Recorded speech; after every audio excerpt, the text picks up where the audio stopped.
Hello.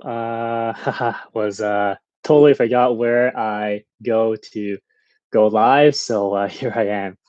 Um, we will let people, I guess, funnel in. Give everyone like 5 minutes or so before we start answering questions. But any questions in the meantime, just put it in the chat. So we will get to that. Let me do a couple more. Let me get back to a couple more online clients while I do this. But yeah, any questions? Put it in the chat for now, and I'll get to it in probably 5 minutes. We'll give everyone 5 more minutes to funnel in.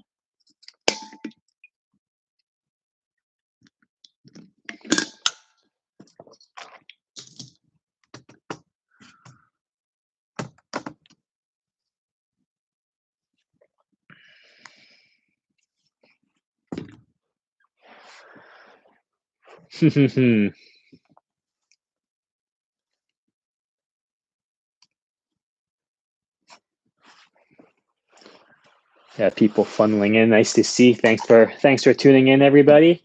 We'll give everyone 4 more minutes before we start. Hopefully, everyone is keeping well, keeping safe, not being too bored. But being bored is a good problem to have. Could be worse. Hey, Lefty SoCal.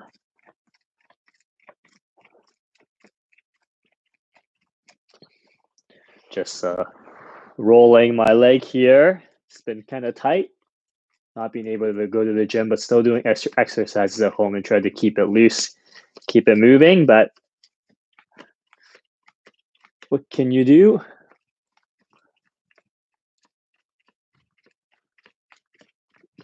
No vacations yet. Gonna save a couple more $9 first before that happens, Whisker. But I appreciate the support.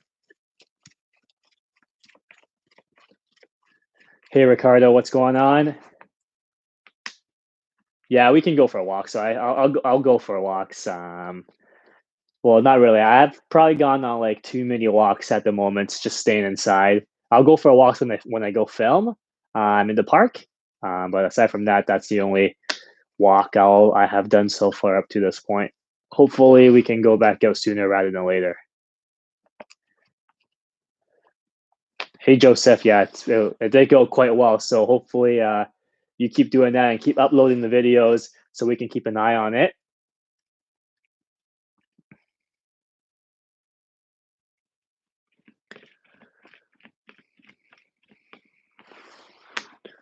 Yeah, more people are coming in. It's good to see.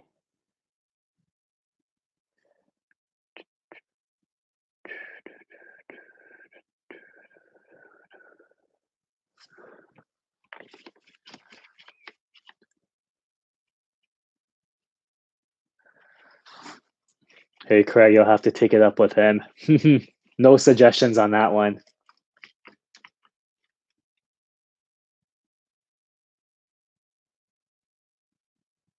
Hey Drake, what's going on? Yeah, good to hear you guys are opening up in a month. That's good to hear. Hopefully we'll open up in a month too, but not holding my breath. I didn't realize you were in PEI actually. This entire time I thought you were in the US.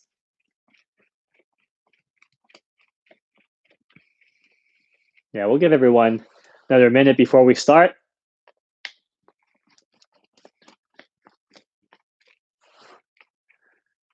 Yeah, any questions in the meantime, feel free to type them in. I'll get to them later.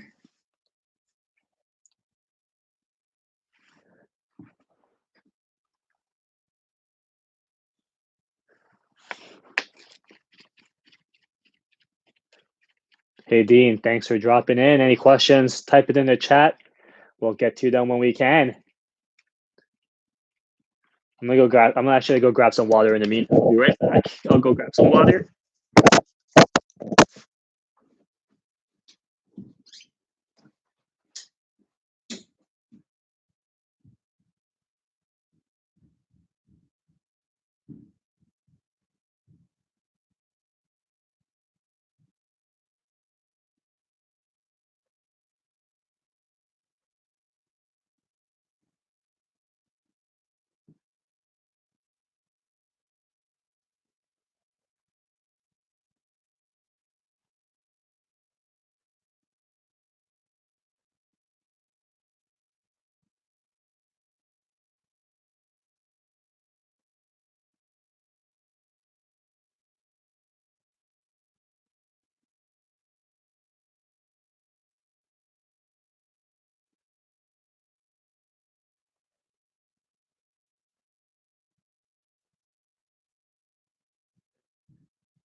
everyone.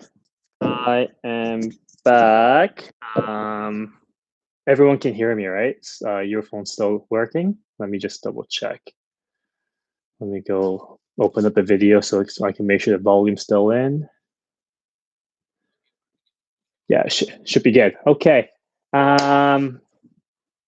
Let's start from the top, guys.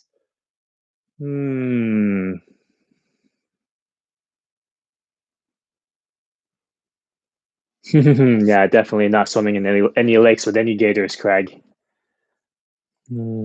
James. Okay, let's start with James. James Wilson. Hey, Larry. What drill do you think is the best or that you recommend for a poor strike, whether it be fat, thin, toe, or heel strikes? Um, the one drill I would probably start doing first if you're missing a variety of shots is to just make half swings. Making half swings to learn how to get clean contact, to learn how to maintain your width is generally will be the drill I would go first with a number of clients of mine. If you're missing fat, thin, toe, and heel strikes, your low point control, how the club is moving in relation to your body is very inconsistent. So by making half swings, by maintaining the width, by making sure you just turn and make sure that your arm structure and the hands in the club move with your torso turn, that would ensure that at least that will give you a better chance of making better contact. And then you can graduate that into making bigger swings. So I would start with that. Jared, hey Larry, Ian mentioned you weren't affiliated with the professional body. What's your golfing background? Love the content. Thank you. Yeah, so I guess for most golf coaches or golf instructors, generally they may be affiliated with the PGA. I'm not a PGA member. I don't think it adds any value to what I do at this moment. So I decided to just kind of do it on my own. In terms of not working at a golf course or not working for anyone, or not doing it through the PGA program. So what I have done is instead of spending the money on membership the association fees or their courses, I much rather spend that money to fly to the US at this moment to visit other coaches who I think have done very well for themselves. And then I've learned a lot through that. I've learned a lot through spending time with my strength and conditioning coach, learning how the body moves, learning how the body creates energy and power. I think has definitely helped me help people swing faster, much easier. So I think I credit those things to helping me improve my coaching skills and my coaching ability faster than most, I would say. Tom H. Hi, Larry. Love your work. Any swing tips or things to consider for really tall golfers? I'm 6'7". Well, definitely having properly fit clubs is number one. I think that is a very, very important place to start, especially if you're 6'7". Most off the wall clubs that you find at your local golf store is probably not going to be the right fit for you. So starting with that alone will probably put you at a disadvantage. So I would start with having properly fit clubs first. Keith Brandt, early extension and lack of generating power from ground up. That's a very common issue you'll see with a lot of amateur golfers. So typically, if you early extend and you're not generating power from the ground up, you're not using your legs properly. So what I would do is really feel like, as an exaggeration, considering assuming your backswing is decent, I would have you feel like you squat and rotate really low. So really feeling like, if I do this for you guys, kind of here, so you guys can see my butt here, really feeling like you squat and rotate low, low, low, low, low, low, low, low, low, and staying low as you hit so that you don't do any of this. Just doing the most exaggerated form for now. And then later on, if you get really low, you'll be forced to push back up to avoid hitting the ground. So I would work on that first, really exaggerate how you use your legs, really exaggerate and change how you deliver the club back into the ball. I would start there first, Keith.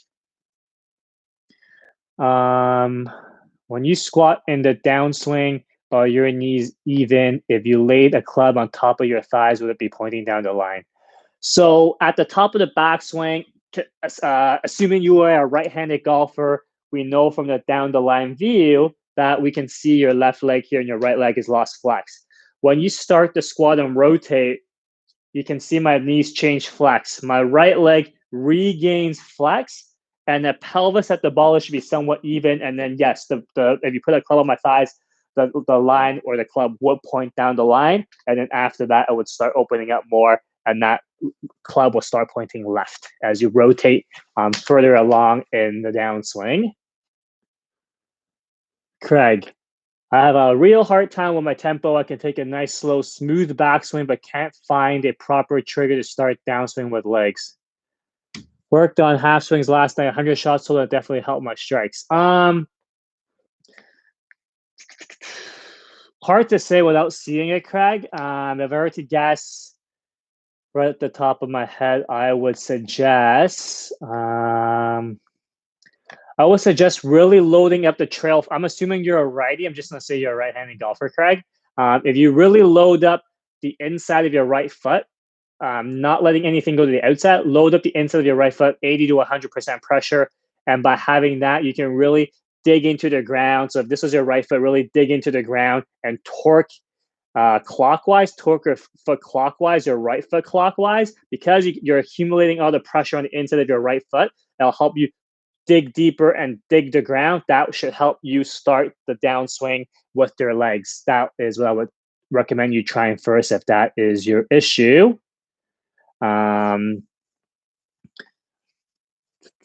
Let's see.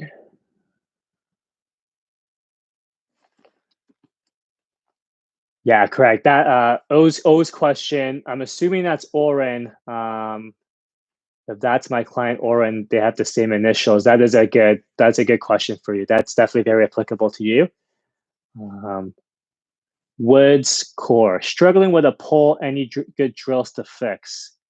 It depends on how you're pulling it. I mean, if you're pulling it with an inside out club path versus you pulling it with an outside in club path, it's a little bit different in what I would prescribe.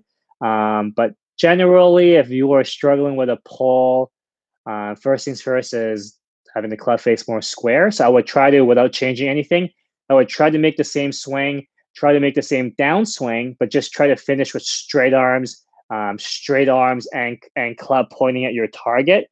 Do not wrap up into your normal finish. I would try to finish with your hips, your pelvis, your chest facing your target, with your arms and hands in front of your chest facing the target too. By having straight arm finish, that generally will slow down the rotation of your club face into the ball. Hopefully that will help you if you are struggling with a pull. The big ace, the big AC. Yeah, hopefully, yeah. So again, try to do straight arm finishes. Same backswing, same downswing. Finish with straight arms, hips, pelvis, chest facing the target, with your arms and hands and club facing the target as well in front of your chest. I would do that first to try to slow down the face. James Earls, what are your opinions on what Brandel Chambly said about golf coaches? Honestly, I don't really have much an opinion on that. I think as long as I'm doing my best and helping as many people as I can, I'm doing pretty good. And whatever other people say wouldn't really affect me and shouldn't really affect me. So I have really no skin in the game for that argument. So no opinions. Chachi Fury. Hey, how do players get faster swing speeds, aka driver? Example: same golfer, similar age, same build. How strong each person, how hard they swing, how aggressive, etc. So most of the clients that I work with who gain considerable amounts of speeds is really just through changing the swing, helping them move the pressure around in a different way, helping them sequence the swing in a different way. That generally leads to better flow and better energy transfer from one segment of the body to another. That generally is what helps people swing it faster, with all things being equal in terms of strength. So first things first, the layout I kind of go about with most clients is first I improve the backswing, making sure that they have enough width, enough height, enough depth with the hands at the top of the backswing, making sure the structure is sound. And then from there, then we can move into trying to change the sequence of the downswing to use the ground, to work from the ground up, create stretch in the body to help unstretch into the ball with more velocity. That's generally how I kind of add speed into my client swings. Yeah, Woods, if your inside out club face seems to be straight, just straight arm finish. That's what I would do first. Drake, what if any are the differences you look for with your students transitioning from irons to driver, other than obviously hitting up on the ball? Well, that's actually a very common question. So a lot of clients, actually first time clients, when they work with me, they ask, is it the same swing with irons and drivers? Is it the same swing thought? The answer is yes. The concept is always going to be the same for pretty much all full swings. So, for example, if I'm asking someone to feel let's say for the first time, they're very narrow. Their trail arm folds up a ton. If their trail arm folds up a ton, regardless if it's an iron or a driver, their trail arm is going to fold up a ton. So when I ask them to feel like they make straight arm swings, that is for everything. That's for irons and drivers and wedges and fairwoods for all full swings. At the end of the day, after everything is said and done, it should be swing thought is basically the same. You're going to hit up on it because the ball is on the tee. You won't have to help yourself, or you won't have to consciously think about trying to actually hit up on the ball. Tom, when I try swing smoothly with the driver, I badly hook the ball. But anytime I try to rotate powerfully and add speed, I slice it badly. Tips. That's a good question. I'll have to see how the swing. I have to see how the swing is. But how you're trying to generate speed may not be the way to do it. What I would try first, if I were to guess and not know how you swing, Tom, if you hook it when you swing smoothly, I would try to approach your drives with as much aggression and intent to swing fast as you can. So, let's say you're lifting weights in the gym, you're trying to do a max lift. And when you do a max lift, your muscles are clenching, your muscles are squeezing, you're trying to push, and you have to grip the weight firm. So let's say you're doing a squat, for example, right? The bar is on the back of your shoulders. If you're trying to squat down and squat back up, you're pushing your legs as firm as you can. You're bracing your core, everything's squeezing. You're trying to really squeeze the dumbbell hard. I mean, the barbell hard. I would try to approach that drive with the same intent and the same aggression, and that might help you find the middle ground between the two.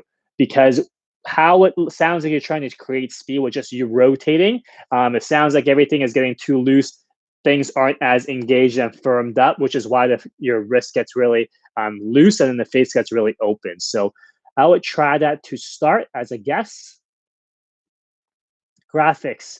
What's the best way to shorten the backswing that goes way too far? Upper torso turns more than 90 degrees and hands up above head. Upper torso turning more than 90 is not necessarily a bad thing. If your swing is going too far, if we mean the swing is getting long and getting to parallel, I would just make sure that your arms are straighter in front of your torso. So really making sure that when you set up, your arms, hands, and clubs stay in front of your torso, and you maintain that relationship. You can see my arms only move when my torso turns. As soon as my torso stops turning, my arms stop moving. You're probably having your arms move independently from your torso, which is why you're getting very, very long. So I would make sure that your arm structure is in sync with your torso turn, and you should be able to shorten things back up. Also, I know the sizing of the screen is probably not capturing the movement as well. In a few months, once I move in, everything goes according to plan, COVID goes away. I'm going to be putting a simulator in the house to film better videos, and I'll be doing the Q&As from the simulator, so in the house, so that I can answer your questions much better. I can kind of walk you guys through changes much easier as well. So stay tuned for that. Stay patient. Hopefully COVID passes us soon, so we can get the business rolling again, and then I'm going to put the sim in the house. But that is the goal for our future Q&As, probably midsummer, by fall or early winter latest. I'm going to have it by the end of the year latest as the goal.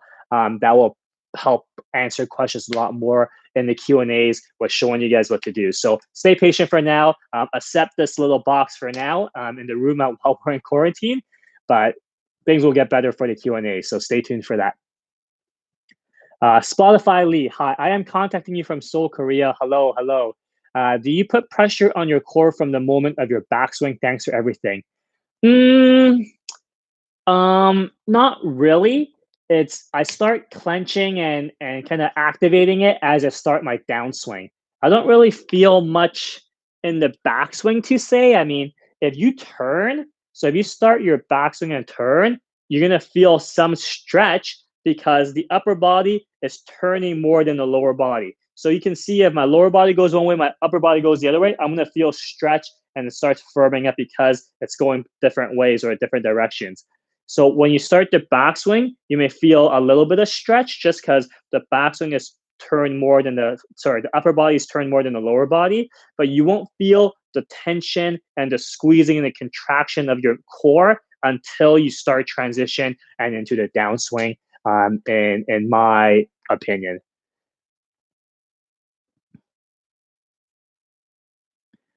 Hey Whisker, are you going to continue with the interview series? Hopefully soon. Obviously not now. There's a lot of good interviewees or interviews going on right now across the Instagram world. So I would look into that if you guys are looking for golf interviews. But I do intend to continue my interview series down the road. It's just not the most important thing at this moment. To answer your question about what do I look for in a coach that you want to learn from to help teach others, so I want to see, so one, at least to me, if I think they're doing really well, whether they are running a really, really good business or they're teaching really, really good players or they're developing a lot of good junior players or developing players in general, that's what I tend to go look for first, just because that is the experience I don't have at this moment being I just turned 28. So that day will come when I have the juniors and the kids and the developments years down the road. But the big picture is not going to come to fruition until years down the road. So I wouldn't consider myself having that complete experience yet. So I've gone to see coaches who have helped kids and players go from high school to top universities or from university to professional players. I really like hearing how they do it. I really like hearing the culture difference in terms of a coach teaching in the US compared to a coach teaching in Korea. I think that's been really, really cool to hear. So those are kind of people who I reach out to try to learn from. Um, Aside from that, I'm really happy with who I've been able to talk to so far. A lot of good people in Toronto with my strength and conditioning coach, my flight therapist. I've learned a lot from them, and I'm really like being able to talk to Ian and hearing about his experiences have helped me a lot too.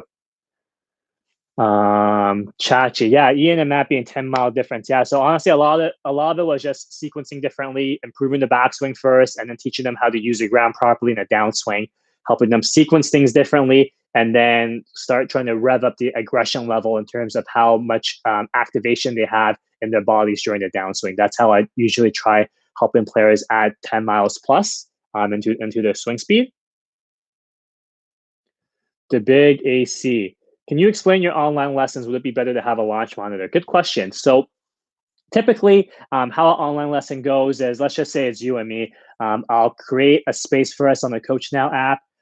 You will upload a video from your practice where one swing from down the line, one swing from face on. You'll tell me what's going on. I will take a look at it. I will give you feedback, whether it's written feedback or I will video myself walking you through the steps of how I want you to feel for things. I will then send it back. I'll upload into the space for you so everything is nice and organized. You look at it, you go practice. You must film yourself when you practice so that you can calibrate your feel to real, and then you upload in the app again. I give you feedback. I'll give you written feedback or film you another video, whatever it may be, and we go back and forth throughout the relationship. You don't have to have a launch monitor. If you have one, great. I don't expect everyone to have a launch monitor. It's quite expensive. as long as you have a place to hit balls and you can film yourself, that is going to be very good for online lessons. James, who will win on a 7,000 yard golf course? Off scratch, stroke play. You, Matt, or Ian? Probably Ian, I would say. Ian is the better player out of all three of us.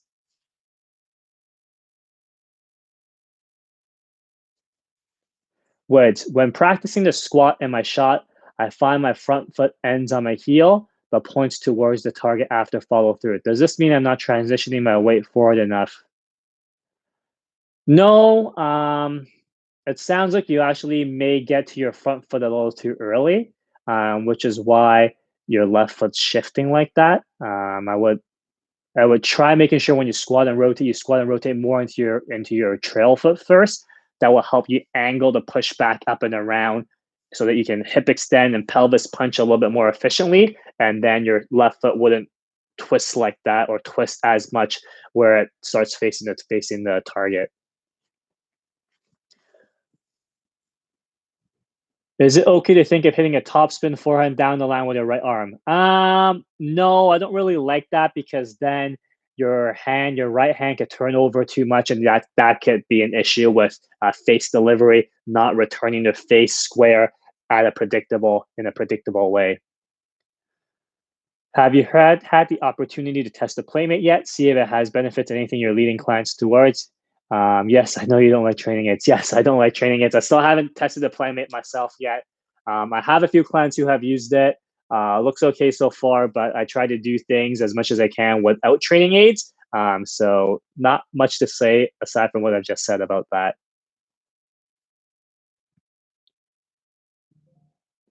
Uh, Ken Gartner.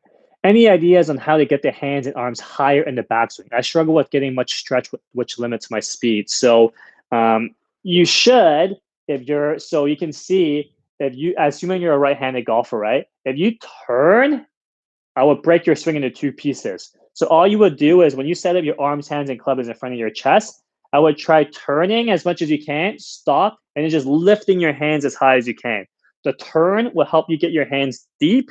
So you turn first and then just raise your hands as high as you can. That's what I would try to do to help you increase your length for now. Peter, shorter clubs equals steeper angled attack equals fat chunks at a higher bounce 52. Not necessarily.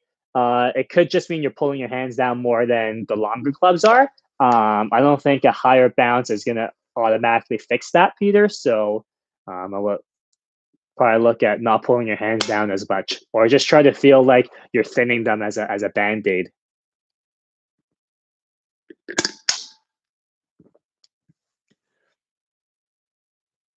Jack, tips and drills for new golfers to get more consistent ball striking, healing, or chunking a lot of shots.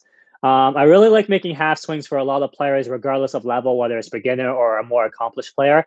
I think if you struggle with ball striking, making half swings to really sync up how your arms, hands, and club move in relationship to your torso turn is going to really help. And once you get that sensation of turning your torso through the ball with your arms, hands, and club moving with, then you can graduate that into a bigger swing, and that should help develop more consistent ball striking and not missing his heel or toe.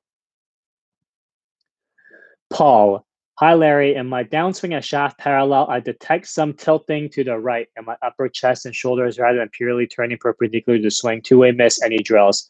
I will work on keeping your left shoulder more low when you make your downswing. So by you feeling like your left shoulder stays low, assuming you're a right-handed golfer, so you tilting will look like you're doing this, which will lead to a two-way miss. I would have you feel like your left shoulder stays down as you turn, and as you push your lower body back up, as how your shoulders will start leveling out on its own. So I wouldn't necessarily help your shoulders level out on its own. I would have you feel like your left shoulder stays down the entire time as you turn. Frank, Ian has a super nice swing, but with no visible squat. Can you please explain? So how visible a squat isn't really the most important thing. It's how you create pressure in the ground. It's how you push into and off the ground. So when we did a lot of our speed work, I had him exaggerate a ton with movement drills with the club across his shoulder. So that's why a lot of exaggerations you see on TV or on YouTube or on Instagram. You see a lot of funky swings. You feeling like you squat down 2 feet may give you 2 centimeters in reality. It just depends on the player, but he's definitely been pushing off the ground a lot more than before, which is at the end of the day our goal. So even though it's not as visible as some other people that I teach, it doesn't really matter as long as you are pushing properly, as long as you're creating the speed that you want. Whisker, what would you see Foresight do with their software that would assist you as an instructor specifically? I'm honestly pretty happy with how things are going right now. I think being able to hide numbers that later on might be a cool thing to have. But aside from that, I'm honestly pretty happy with how things are going. I think it'd be fun if they had a make your own golf course kind of thing. That'd be pretty cool. But I'm pretty happy with how things are going with the software right now.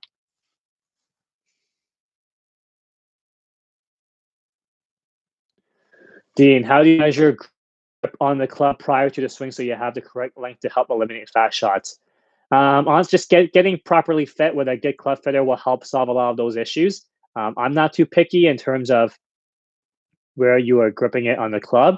I generally like having at least a little bit of the butt end of the club being visible. I don't really like it when people grip with their hands off the club. I do prefer the entire hand on the club, but that's just my preference. But I'm not, aside from that, I'm not too picky on that. I don't think as long as you're not as long as you're not playing a club that's really, really ill fit for you, I don't think that would create many fat shots. Keith, tips for preventing a collapsed left wrist at impact. Sounds like you're not rotating in the downswing and then your arms and hands are catching up. So I would make half swings and really feel like your turn is what brings your arms, hands, and club into the ball. That should help you flatten your left wrist at impact, assuming you're a right-handed golfer. James, what are your keys for a correct takeaway up to P3?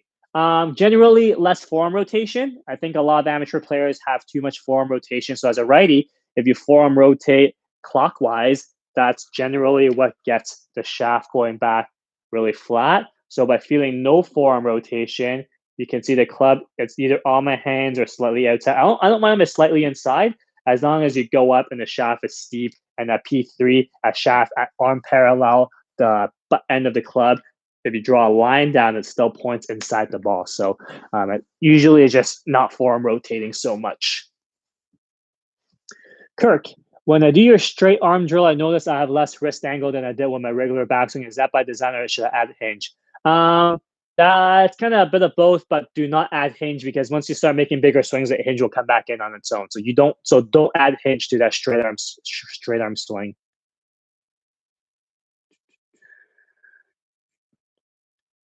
Look at what machine you're on. Generally, it's kind of funny. I honestly wouldn't really look at smash factor too much at all, unless you're hitting irons on GC quad. Then you can start fine tuning things if you're a better player. But most places where you can hit balls that give you smash factor, it's not really a measure of smash factor. So if you're in a simulator like HD Golf or True Golf or About Golf, most of the smash factor readings aren't really trustworthy in my opinion. Smash factor is just basically how much you got out of that club head, out of the delivered club head speed. So if you're always 1.45, it sounds like it's not changing. It sounds like it's not measuring at all. It's just a set number. So I wouldn't really worry about it too much. In all honesty, I would just look at if you're trying to improve the quality of your strike, I would work on improving the swing so that you deliver the contact into the ball with much more consistency. Chachi, I have not used the Mevo or Mevo Plus. I have had a few clients that use it in our online lessons. I use it as a good baseline, but I haven't really used it myself. Richard Low, my swing is flatter now in the ball, and my ball is flying a lot lower. Not stinger low, but really low. Is this a ball position issue? Really hard to say without seeing how you're swinging. Really hard to say.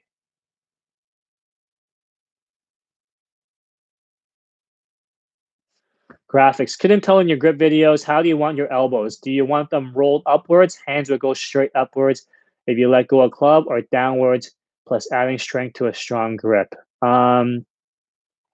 Honestly, I'm not too picky about rolling things up. Actually really don't like that because it kind of presets your arms in a very weird way. Generally, I just grip it. Most of my clients just grip it, and we're good to go. I don't really like rolling them up or anything like that, and I do prefer you to grip it a little bit more on the firmer side. Eric, long time watcher of your channel, Larry. Thank you for watching, Eric.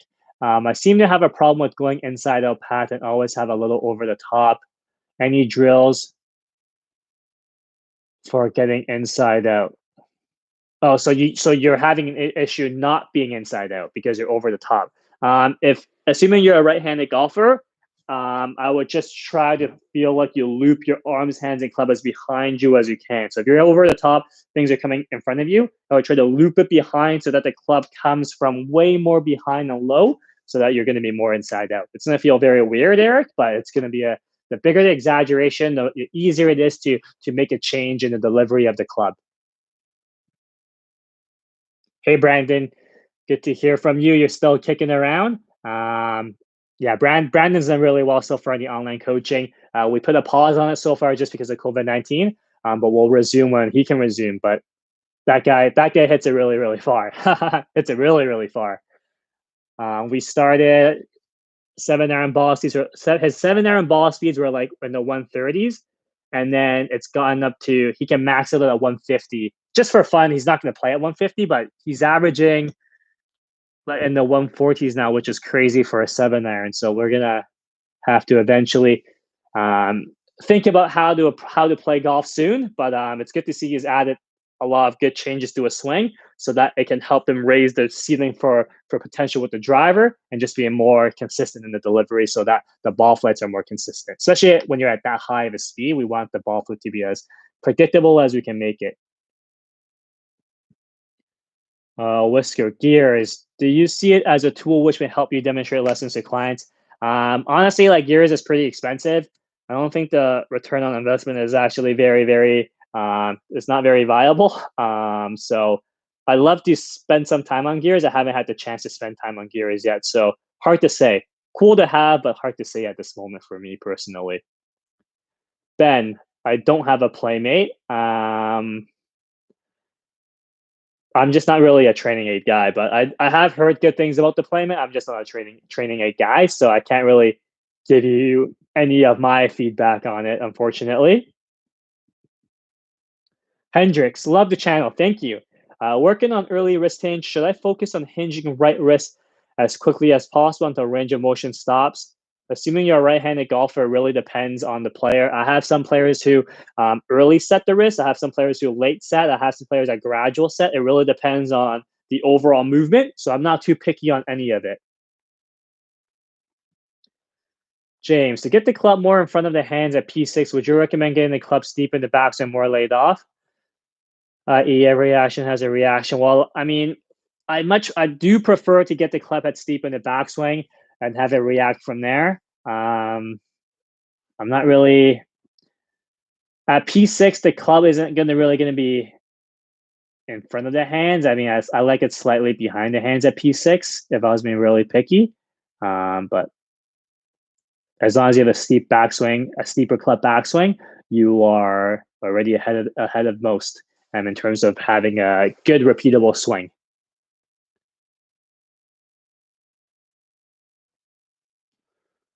Paul, Larry, can you show us how to squat and rotate and get centered on the downswing? Feels like I'm too far back on my trail side with the pressure shift in the downswing.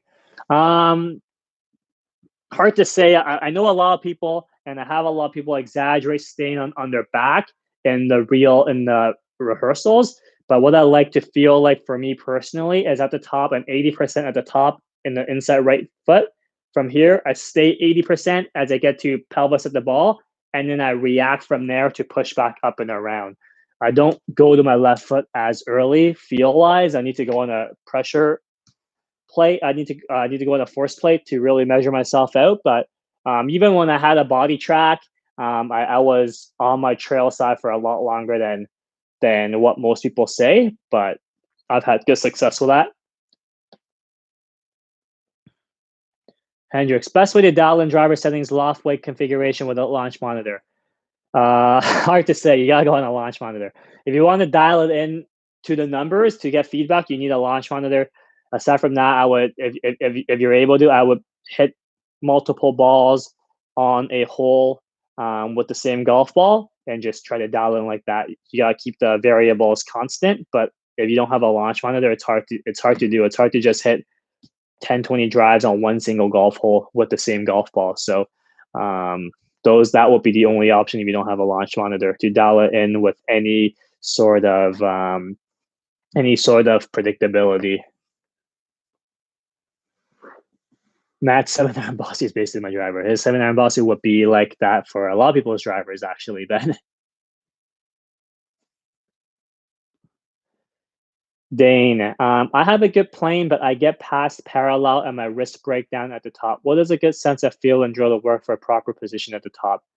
I would suggest you feel like you have zero wrist hinge in your backswing. That will help you not collapse your wrist at the top. So feel no hinge, feel zero wrist hinge in the swing, and start from there. James Earls, what would you do, Larry, to stop the club getting across the line at the top?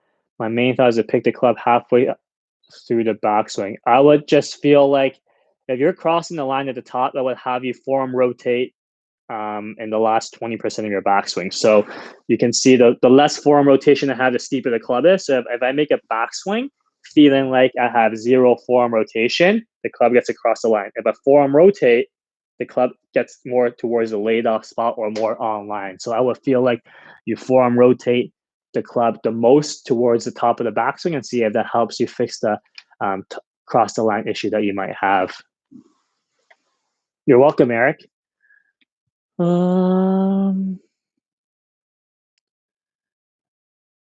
Eric, isn't it better to work on correct sequencing rather than thinking about looping the club behind? Isn't looping club behind a type of manipulation that should be unnecessary if sequence is correct?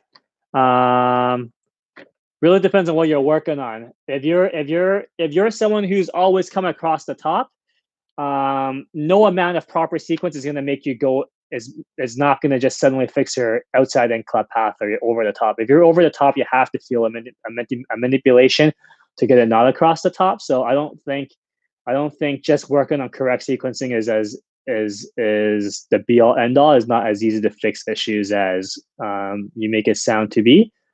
So at the end of the day, looping the club behind is not a manipulation if it becomes normal. It's only a manipulation if it's out of normal. So I wouldn't be too caught up with manipulating things unnecessarily. Caleb, have you had anyone you worked with who wanted to gain ball speed and didn't gain any? No, I have not. Thank goodness. Thank goodness. I would not be happy with myself.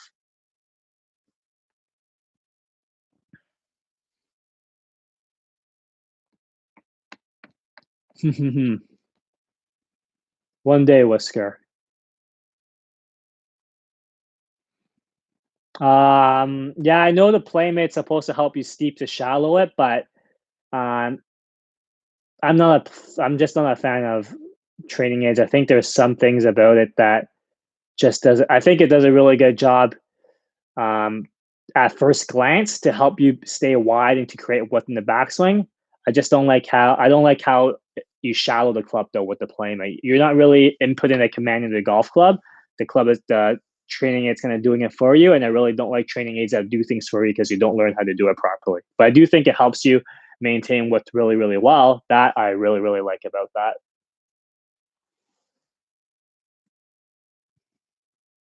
Hendrick, struggle with pulls and have a left arm chicken wing and a follow through. Best drills a fix.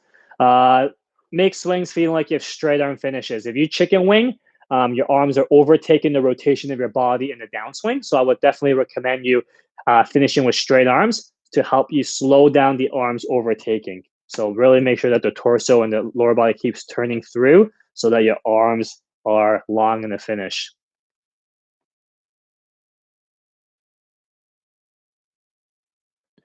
The 12-month online program that I've been talking about the last few days is all online. It's all online coaching. I have separate programs for in-person based, but the 12-month coaching program is a 12-month online coaching program, Constantine. So if you're interested in that, just shoot me an email at larry@larrycheunggolf.com, or you can DM me on Instagram at larrycheunggolf. Rohit, any video positional reference for and shaft angle at impact relative to address on down the line video of my hand is slightly higher than impact? I wouldn't get too caught up in that. You're not going to be able to manipulate that and get a certain look. If the rest of the swing prior to impact is moving well, impact will look good. So I wouldn't get too caught up with trying to achieve a certain look there. I would recommend you worry about improving other things first before you even think about what you're talking about in your question in terms of the shaft angle at impact. Thank you, Wesker. I will try my best to stay safe.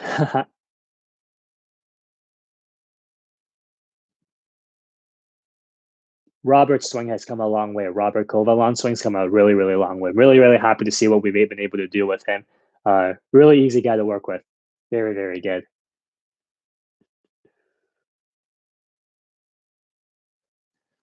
Hey Caleb, you can just email me. I'll give you the price information if you email me. There's a few different options, so just shoot me an email or a DM, and I can get you the information. Rohit, would you change trajectory of approach shots on greens much lower and higher to improve distance control?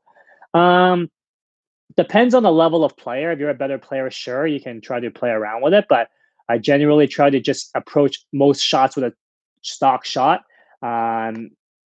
Don't really have to change the trajectory too much for most approach shots around the green. So assuming you're talking about 30, 40, 50, 60, 70, 80 yard pitch shots, if you're chipping greenside, I would just pick a landing spot. Depending on how much green you have to work with between your landing spot and the hole, then I would try to change the trajectory. But aside from that, that's pretty much it. Hendricks, Mizuno stuff. I got everything Mizuno in the bag right now, which I'm really happy to have. So I have the Mizuno wedges from last year. I got the 919 Tours 6 pitching wedge, the 919 Forge in the 5-iron, and then the 919 Hot Metal in the 4. And then I have the ST190 in the driver, the Woods, and the CLK hybrid. So pretty happy with those. How important is it having your right elbow in front of you in the downswing? I would be putting a bigger emphasis on having your right elbow stay in front of you in the backswing before I would even think about placing the right elbow anywhere in the downswing. Generally, if you move well, the right elbow will be in the right place. I don't really like placing things in the downswing, especially if we're talking about the right elbow or the trail elbow. Hey, Tony, hey, thanks, dude. Appreciate it, buddy. Will do my best. James, do you watch other golf YouTubers to aid your content, or would you say it's all your knowledge?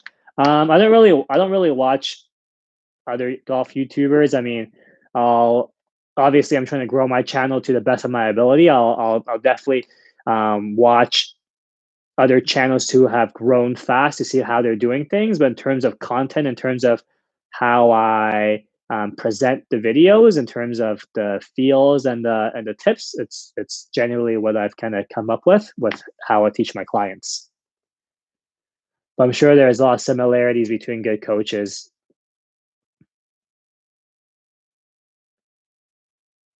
Yeah, Constantine. Yeah, send me a DM. We can definitely discuss further.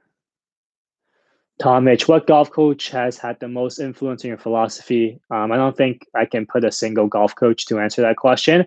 I think if I only give credit to one golf coach, I'd be very one-dimensional. I think I've learned a lot from a lot of different people, especially from outside golf. I think my influences outside golf have definitely helped me separate myself from my peers much faster than if I were to just completely learn in the golf space. When hitting higher wedge shots, tucked pin, any tips on better distance control? I find my distance control is better with low trajectory and the higher. Just depends on the level of player you are, how often you practice. You may just have to practice more, or you may just have to um, suck it up and hit that lower trajectory shot. Just really depends. I mean, if it's that tucked, you really shouldn't be going at it too much, anyways, depending on how far away you are. Hey, Joseph. When recommending a swing change, do you recommend practicing with just one club or practicing the swing change with other clubs? I generally like practicing with one club initially.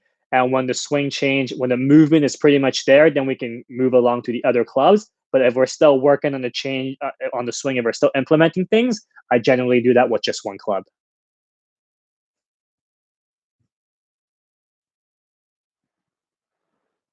Chachi, if you're a decent golfer, mid 80s, pretty good iron striker, out of nowhere will start shanking balls. You think it happens when your hosel gets closer to the downswing, like your weight moves to your toes, you will be correct. So I would just make sure you stay more on your heels during the swing.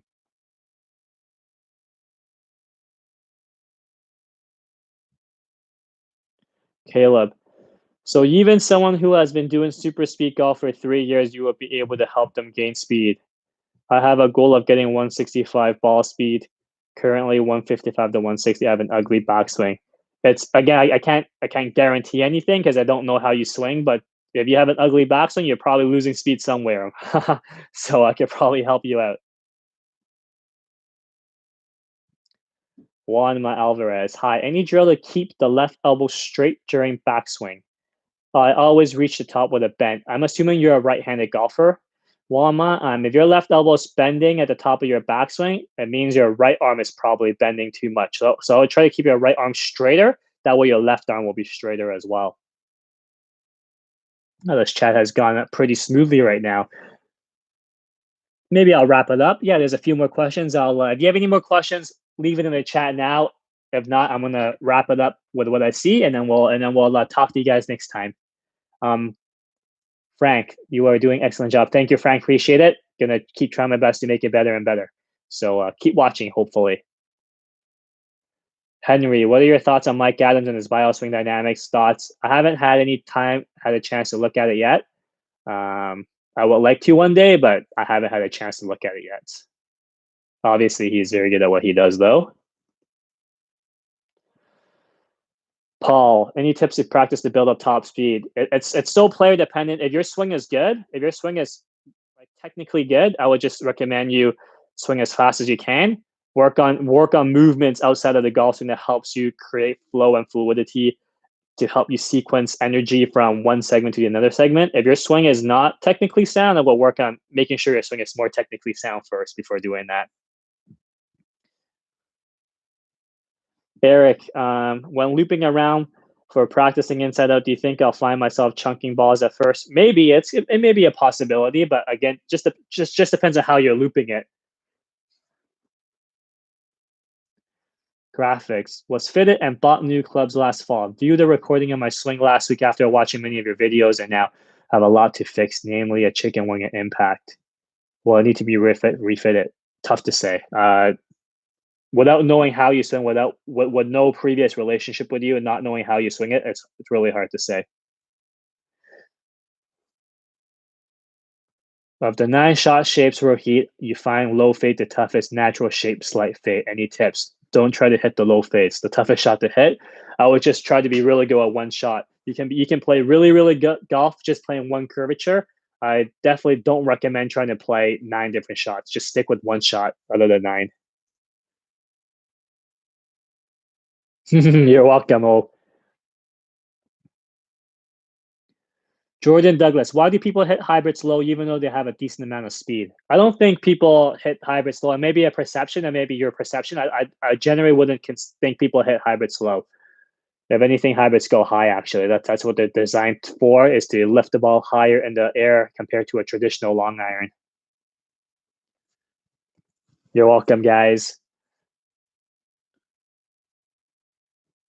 Douglas Moore, could you please demonstrate what you consider a full hinge in your wrist and when you release the hinge? The release happens as a result of how your downswing is sequenced.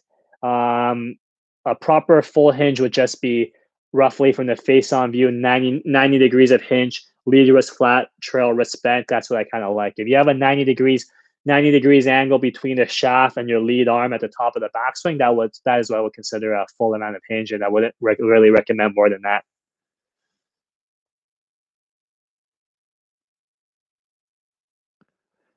Henry, how do you recommend feeling connecting the feel of a short backswing with a full follow through? I feel like my hip rotation stalls. Your hip rotation might stall even if you have a long backswing, if your hip rotation stalls with that. So I wouldn't say it's because of a short backswing that's causing it to stall. If anything, if you want to try to get the short backswing to a full follow through, I would try to hit it as hard as you can into your full finish. Hey, Josh, good to hear it. Thanks, buddy. Hope you're doing okay in Ohio right now. Hey, Michael, I'm about to go off now, so you can watch the replay. Any questions, message me. I'm going to answer two more questions. Nick Marks and Bo Ortiz. Nick Marks. I've been playing for a year now and still have only scored 101 twice. Trying to break 100. The biggest thing I struggle with is consistent contact with irons. Any tips? Make a lot of half swings. Making half swings will help a lot with the contact so that you can really sync up your arm, club, and hands to your torso turn. If you can get them moving more together in the backswing, that will help you clean up your contacts. Bo, is timing the main reason why it seems like pros miss is usually right and higher handicap golfers seem to miss right? Huh? Is timing the main reason why it seems like pros miss is usually right and higher? Oh, pros miss is left. No, it's probably just what you see on TV, but they can miss it anyway. Just depends on the player; they can miss it anyway. So I wouldn't look too deeply into that. Thank you, Henry. Um, thank you for watching. Thank you, everyone, for watching. It's been roughly an hour, so I guess we'll call it a night.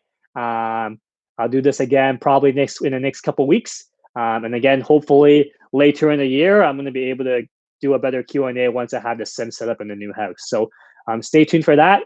Any questions, leave in the comments below as usual. I'll get to them as fast as I can. Stay safe, everybody. Thank you, everyone, for the continued support and watching, and we'll talk soon. Thanks, guys.